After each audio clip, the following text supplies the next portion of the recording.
तो hello my dear future CS, कैसे हो आप सब। भैया एग्जाम बिल्कुल पास आ चुके हैं।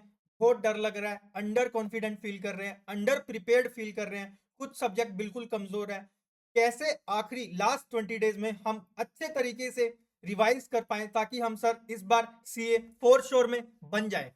तो देखिए, लास्ट मंथ ना इज वेरी क्रूशियल और इस टाइम पे ना काफी ज्यादा लोग गिव अप कर जाते हैं। काफी ज्यादा लोग अपने आप पे सेल्फ डाउट करने लग जाते हैं और काफी ज्यादा लोग इस टाइम पे अंडर कॉन्फिडेंट फील करने लग जाते हैं। तो इस टाइम पे ना सबसे बड़ी बात, अपने आप को सेल्फ बिलीव देना बहुत जरूरी है। याद कीजिए, आपने ये सीए जर्नी क्यों की थी, कितने एक्साइटेड थे आप। याद कीजिए अपने मम्मी पापा की बातें कि वो आपको बोलते हैं मेरा बेटा या बेटी सीए बन जाएगा। ये सब चीजें याद करिए और अपने अंदर फिर से एक बार कॉन्फिडेंस लाइए। और मैं तो हूं ही आपके साथ। आपको लास्ट 20 डेज में कैसे प्रिपरेशन करनी है, मैं आपको एक एक चीज गाइड करने वाला हूं। तो ऐसी सारी बातों को ध्यान में रख के आप जरूर इस बार में, मैं आपको बिलीव दिलाता हूं कि आप जरूर इस बार सीए बनने वाले हैं। चलिए अपनी लास्ट 20 डेज की और 1.5 दिन की स्ट्रेटेजी शुरू करते हैं। देखिए, दो टाइप के बच्चे होंगे। या तो इनका सिंगल ग्रुप होगा, या तो वो ग्रुप 1 दे रहे होंगे या ग्रुप 2 दे रहे होंगे, या बोथ ग्रुप दे रहे होंगे। तो सबसे पहले कॉमन पॉइंट्स जो बच्चे ना काफी ज्यादा गलती करते हैं लास्ट 20-30 डेज में, उनको ये गलतियां बिल्कुल भी नहीं करनी है। फर्स्ट, आपको कोई भी नया मटेरियल रेफर नहीं करना। आपको कोई कलरफुल बुक दिख रही है, आपको कोई अपने दोस्त के नोट्स अच्छे लग रहे हैं, आपको बिल्कुल भी अब वो नोट्स नहीं देखने। आप अब वो नोट्स देखोगे ना, आपको वो नोट्स बिल्कुल नए नए लगेंगे और आप उस पर अच्छी ग्रिप भी नहीं बना पाओगे। और लाइक आप जब पढ़ने जाओगे ना, आप बहुत ज्यादा कंफ्यूज हो जाओगे। तो इसीलिए मेरी एडवाइस है, अब तक आपने जिस टीचर पे या फिर जिस मटेरियल पे बिलीव किया ना, 20 दिन और दे दो उस टीचर को। बिकॉज आपने ना 4 महीने 5 महीने उस मटेरियल को पढ़ा है, तो आपकी ग्रिप उस मटेरियल पे अच्छी होगी। सेकंड, कोई भी आप अब नया कंसेप्ट मत करने बैठना। ये गलतियां काफी ज्यादा बच्चे करते हैं। काफी ज्यादा बच्चे पिछले 4 महीने या 5 महीने में जो उन्होंने एक बार भी कंसेप्ट नहीं किया, वो कंसेप्ट अब लास्ट 20-30 डेज में उठाते हैं। ये गलती बिल्कुल भी मत करना।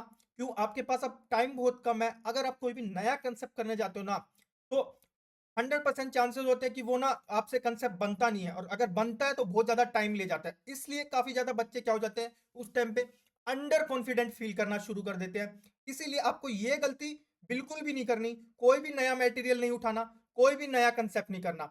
आपने अब तक जितना भी पढ़ा है ना, उसी को आपको अब लास्ट 20 डेज में अच्छे से पढ़ना होगा, ठीक है। सेकंड, काफी ज्यादा बच्चे सोशल मीडिया यूज करते हैं आज के दिन में। अगर आप यूट्यूब शॉर्ट्स यूज करते हो या फिर इंस्टाग्राम यूज करते हो, तो इनको आपको बिल्कुल कट कर देना है। आपको इनको अनइंस्टॉल कर देना है, क्योंकि बिकॉज अब लास्ट 20 डेज हैं, हमारे पास टाइम थोड़ा सा कम है, ठीक है। अगर हम इन चीजों पे कंट्रोल कर लेंगे ना, I am guarantee you for sure you will become a CA in this attempt, ठीक है। उसके बाद डोंट डीमोटिवेट। कई बार क्या होता है, अपना आउटपुट नहीं आता। भैया मैं बैठा तो 14 घंटे था, बट सिर्फ मैं 4 या 5 घंटे पढ़ पाया। तो 1 या 2 दिन हमारे पास ऐसा आता ही है जिस दिन हम डीमोटिवेट फील करते हैं, या फिर जिस दिन हमारा कोई आउटपुट नहीं निकलता। आपको उस दिन के लिए पैनिक नहीं होना, क्योंकि सभी का कभी ना कभी वो दिन आता है। अगर आप ज्यादा स्ट्रेस लोगे उस चीज को लेके, तो आप अपनी हेल्थ से भी कॉम्प्रोमाइज कर जाओगे और आप अंडर कॉन्फिडेंट भी फील करोगे, और अपना आने वाले दिन भी आप बेकार कर लोगे। इसीलिए जो हो गया जाने दो, ठीक है। उसके बाद डूज, सबसे पहले आपको ना रोज वेन एवर यू वेकअप या फिर आप जब भी सो रहे हो, आपको यही बोलना है कि I can do it, I can do it. जब जब आप खुद बोलते रहोगे ना, आपके सबकॉन्शियस माइंड में वो बैठ जाएगा। हाँ, आप ये चीज कर सकते हो। उतना ही ज्यादा आपको कॉन्फिडेंस आएगा। जितना ज्यादा आपको कॉन्फिडेंस आएगा ना, बिलीव मी, उतने ही ज्यादा आपके मार्क्स अच्छे आने वाले हैं। उसके बाद अगर आप बोथ ग्रुप दे रहे हो, तो आप ट्राई करें एटलीस्ट 3 डेज हर सब्जेक्ट को दे और रिवर्स ऑर्डर में। फॉर एग्जांपल, अगर आपका पेपर पहला फाइनेंशियल रिपोर्टिंग का है, तो फाइनेंशियल रिपोर्टिंग से करने से पहले आपको एएफएम करना है। मतलब लास्ट 5 डेज में आपको एफआर करना है, उससे पहले आपको AFM, then audit, then DT and then IDT. ऐसे आपको रिवर्स पढ़ना है, क्योंकि अगर आप जैसे ही एफआर का पेपर दे के आते हो, तो नेक्स्ट पेपर इज एएफएम। तो एएफएम आपका कुछ कुछ माइंड में याद होना चाहिए। इसीलिए अगर आप एफआर कर रहे हो, एफआर से पहले अगर आपने एएफएम उठा रखा है, तो आपको कुछ चैप्टर बिल्कुल अच्छे से याद होंगे। इसीलिए वो 1.5 दिन में आपको काफी एफिशिएंटली आप पढ़ पाओगे उस दिन, ठीक है। काफी ज्यादा बच्चे ये गलत करते हैं कि इतना डर जाते हैं, लास्ट मंथ में कोई भी मॉक नहीं लिख पाते। तो आपको ना एक मुक जरूर लिख के देना है, कुछ भी नंबर आए आपको बिल्कुल भी बोदर नहीं होना, जो नंबर आए आप एक्सेप्ट करो, कोई भी मिस्टेक है उसको हाईलाइट करो, उस पर वर्क करो, ठीक है। उसके बाद आईसीआई की आरटीपी एमटीपी जो कि करंट ईयर की है, वो आप एक बार अच्छे से घुमा लो, कोई भी नया क्वेश्चन है तो एक बार आप अच्छे से देख लो। कई बार क्या होता है आईसीआई की आरटीपी एमटीपी से वो क्वेश्चन आ जाता है, तो इसीलिए मैं एडवाइस करता हूँ कि करंट ईयर की आरटीपी एमटीपी अगर अपन देख लेते हैं तो अपने को पेपर का लेवल पता चल जाता है कि किस लेवल का पेपर इस बार आने वाला है। उसके बाद आपका जो भी लास्ट पेपर रहने, जो भी फर्स्ट पेपर रहने वाला ना, कम से कम उस फर्स्ट पेपर को आपको 5 डेज देने ही देने हैं, क्योंकि जब तक आपका पहला पेपर अच्छा नहीं जाता ना, बाकी पेपर्स में आपको बिल्कुल भी कॉन्फिडेंस नहीं आता। इसीलिए पहला पेपर इतना सॉलिड लिखो, इतना अच्छे से लिखो कि बाकी पेपर्स में भी आपको एक्स्ट्रा कॉन्फिडेंस आ जाए। उसके बाद आपको इन 20 डेज में पता क्या करना है, आपको इन 20 डेज में you have to focus only on your concept notes. जितने भी आपने नोट्स बनाया है आपको उस पर अच्छे से फोकस करना है, और कोई नोट्स नहीं देखने। आपने जो नोट्स बनाए हुए हैं या फिर आपके जो टीचर है उसके नोट्स है, उन्हीं पे आपको अच्छे से फोकस करना है, बिकॉज जब तक आपके कंसेप्ट स्ट्रॉन्ग नहीं होंगे ना, जब तक आपके क्वेश्चन बनने नहीं वाले। इसीलिए कंसेप्ट और नोट्स पे आपको अच्छे से मेहनत करनी है। और एलडीआर क्वेश्चन, ये टाइम पे आप हर एक क्वेश्चन दोबारा नहीं कर पाते, इसीलिए मेरी एडवाइस आपको ये रहेगी, जितने भी आपके लास्ट डे रिवीजन क्वेश्चन होते हैं जो कि बहुत कम होते हैं, वो क्वेश्चन आप प्रैक्टिस करिए ज्यादा से ज्यादा, ताकि आपका कंसेप्ट बिल्कुल अच्छा हो जाए। उसके बाद बात करें 1.5 डेज की। 1.5 डेज में आपको क्या करना है, देखिए 1.5 डेज में ना, आप जैसे ही पहला एग्जाम दे के आते हो ना, उसके बाद आपके पास रात को 5 से 6 घंटे होते हैं, आपको 6 घंटे नाइट में पढ़ना है। अगले दिन 14 आवर्स आपको निकालने हैं, और जिस दिन एग्जाम होता है सुबह सुबह, मतलब अपना एग्जाम 2 बजे के आसपास होता है, तो 5 घंटे तो आप पढ़ ही सकते हो, तो 5 घंटे तब निकालो। टोटल अपने पास 25 आवर्स होते हैं, तो 25 आवर्स में आपको always focus on your notes. सबसे पहले अपने को नोट्स पे फोकस करना है। उन 25 आवर्स में अपने को सबसे पहले अपने नोट्स और कंसेप्ट बिल्कुल स्ट्रोंग कर लेने हैं। कंसेप्ट स्ट्रोंग करने के बाद अपने को हमारे एलडीआर क्वेश्चन जितने थी वो सारे एक बार कर करके देख लेने हैं, क्योंकि आप एक सब्जेक्ट के आपके 40 या 50 से ज्यादा आपके एलडीआर क्वेश्चन नहीं होंगे, तो 40-50 क्वेश्चन आपको करके देख लेने हैं। और उसके बाद आपके जितने भी ट्रिकी पॉइंट्स अगर आपने कहीं नोट कर रखे हैं, एक बार अच्छे से उसको घुमा लो, because this is the last time आप देख रहे हो, इसीलिए ट्रिकी पॉइंट आप एक बार अच्छे से घुमा लोगे तो एग्जाम में कोई ट्रिकी पॉइंट आ जाता है तो आपको याद आ जाएगा। तो इस हिसाब से आपको अपना 1.5 दिन प्लान करना होता है। जिस दिन एग्जाम हुआ उस दिन आप 6 आवर्स पढ़ो, अगले दिन 14 आवर्स, और एग्जाम वाले दिन सुबह सुबह 5 घंटे पढ़ लो। आपके पास टोटल 25 आवर्स है, आपको उसी अकॉर्डिंग अपना सिलेबस 100% प्लान करना है। ट्राई करना कंसेप्ट नोट्स पे ज्यादा फोकस हो। कोई भी ऐसा रिवीजन वीडियो 1 या 2 चैप्टर की आप देख सकते हो, ज्यादा आप रिवीजन वीडियोस पे डिपेंड मत रहना, ठीक है।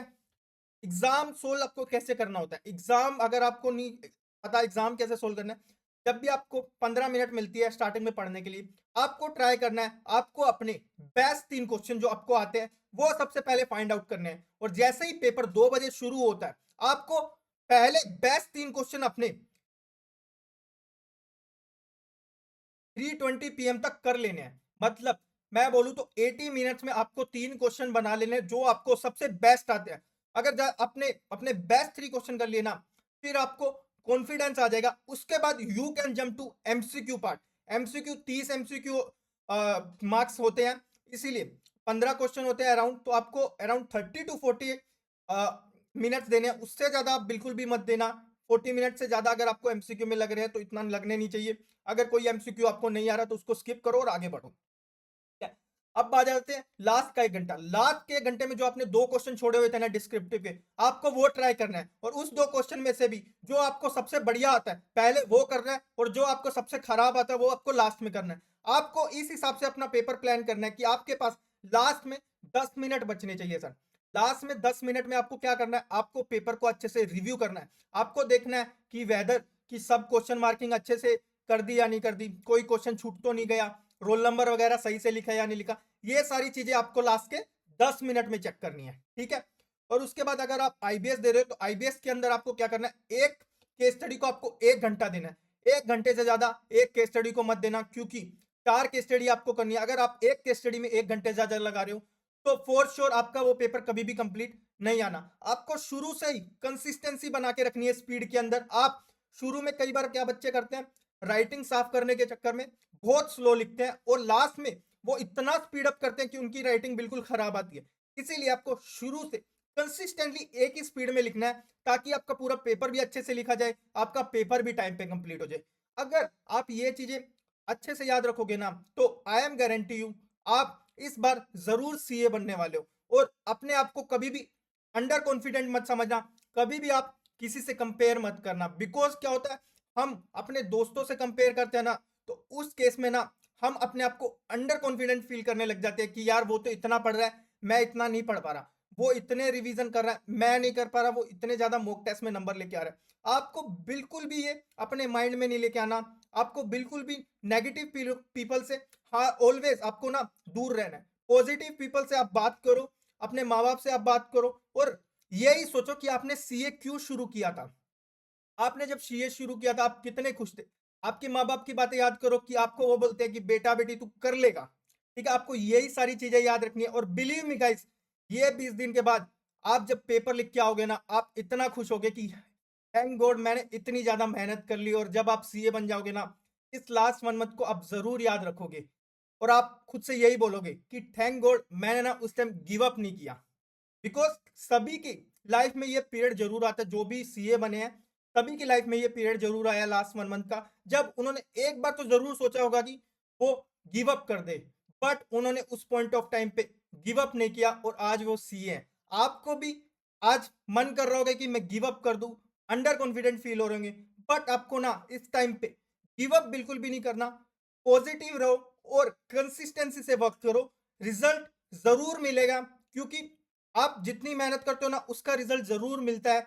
आज मिले या कल मिले, रिजल्ट आपको जरूर मिलेगा। आपको ऑलवेज वर्क करते रहना है। इसी के guys, all the best. I am damn sure कि आप इस अटेम्प्ट में जरूर सीए बनने वाले हो। और आप जब भी सीए बन जाओ या आपके पेपर अच्छा जाए तो इस वीडियो के नीचे आके कमेंट जरूर कर देना कि यस मैंने उस टाइम पे गिव अप नहीं किया था और आज मैं सीए बन गया हूं। तो thank you so much guys, इस वीडियो में इतना ही।